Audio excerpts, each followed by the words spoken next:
Even though we are aware of prophecies' existence, it remains a difficult idea to grasp due to the lack of a clear definition of what it is and how it operates. And yet, nebulous and unfathomable as it might be, we really aren't totally in the dark.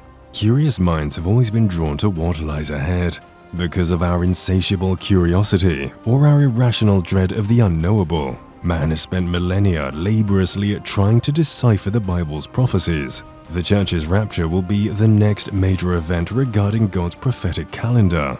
Until certain prophecies are achieved, the rapture cannot take place. It's getting close. It might occur at any moment. Only the boundless patience and mercy of God can prevent it. In this video, we'll be discussing the recent ceremony that was held for the Third Temple, the collapse of the last Jewish temple. The Jerusalem Islamic Authority, known as the Waqf, frequently covers over or eliminates any trace of the First and Second Holy Temples to disprove Jewish rights to the Temple Mount. Those in charge of managing the site, known as the Waqf, have dug up and buried valuable items from the historic Beit HaMikdash in a common local landfill with complete disregard for the destruction of these artifacts, which dates back at least centuries. Since 1967, when Israeli authorities handed over authority to the Waqf and Israeli police have worked together to prevent Jews and Christians from praying or even visiting the Temple Mount. Despite the Israeli government permitting the police to implement this unfair policy, Jews nevertheless pray daily. May it be your will that the temple is speedily rebuilt in our own time. Since the Roman army Titus demolished the Second Temple in Jerusalem in AD 70, they had done so continuously. Several groups in the last few years have begun combining their religious beliefs with their work worldwide. A temple in waiting, as stated by Chaim Richard, head of the Temple Academy in Jerusalem, whose offices are near the Western Wall in the Old City. As per Richman, the Temple Institute is doing extensive planning and study for the restoration of the Holy Temple, including drawing up functional designs for the temple's development in accordance with the most up-to-date standards. The Institute has so far developed more than 60 precious temple vessels necessary for prayer in the soon-to-be rebuilt temple. Also prepared is the Levitical choir's equipment and the high priest's breastplate, which is set with the 12 precious gems representing the 12 Israeli tribes. The Institute also made the priestly garb. They'll be worn by the next generation of Levitical priests or Kohanim who are currently in training. Aaronic ancestry, a link to the past. Kohen, which means priest, is an appellation for Aaron, a Levite and his offspring. Therefore, Jews who trace their genealogy back to the clan of Levi and are heirs of Aaron, Moses' brother, are qualified to serve as Levitical priests. Kohen is a prevalent Jewish surname nowadays, and it may suggest a kinship with the house of Aaron. Those Levites who weren't directly descended from Aaron are responsible for maintaining the temple and its contents, while the Kohanim were in the head of sacrifices. It has been nearly 95 years since a British periodical claimed that Jerusalem's chief Rabbi Kook had founded Torat Kohanim, a school specifically to prepare Levites to service in a restored temple. It is stated that students of Kook's school took part in temple sacrifices just as those performed in the First and Second Temples. Priestly Training Academy for the Third Temple. Following the precedent set by Chief Rabbi Kook, the Temple Institute and the Third Temple Academy have begun making measures for the Third Temple in the hopes that God will quickly fulfill his predictions regarding the temple. To train Kohanim or priests and Levites for their roles near the Third Temple, a field school was set up in Mizpeh Jericho in 2009.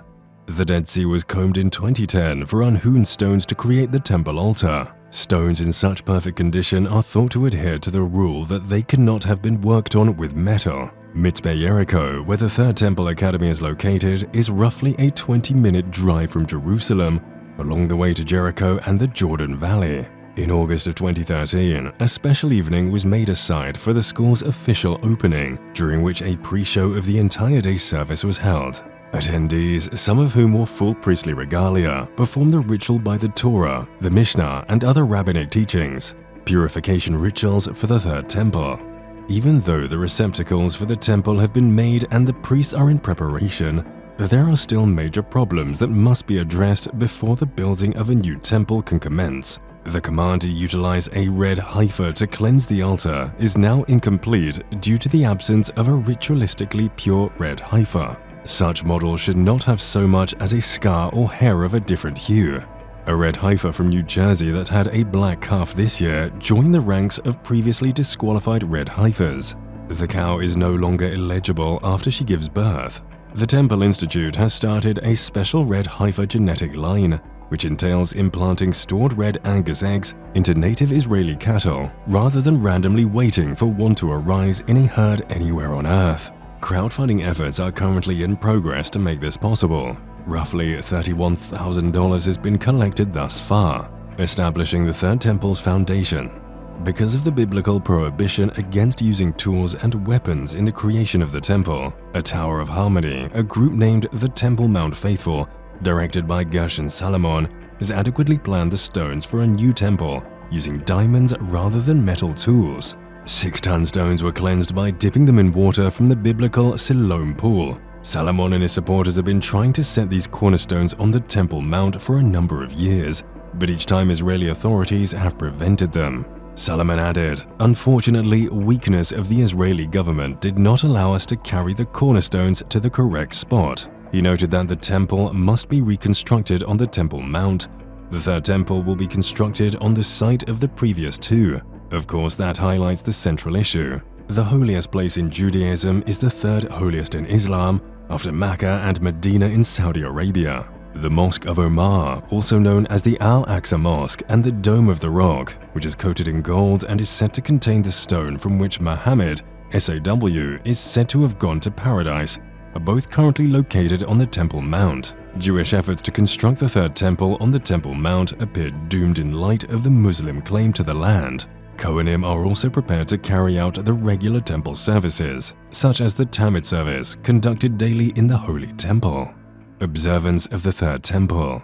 A week ago in Jerusalem, hundreds of people led by Kohanim in priesthood costume and supported by Levites played stringed instruments, reenacted the water libation as it had been conducted in the temple. At the event's start in Jerusalem's Old City's Shah Hashbot, attendees met Kohanim in biblically prescribed gowns and Levites with instruments, all of whom were likewise dressed in unique garments. Skilled Levites played musical instruments and directed the event, which ended in the area underneath the Temple Mount. The pilgrims paraded past an Arab town and the historic site of the ancient city of David before arriving at the Shiloh Spring, which the temple utilized.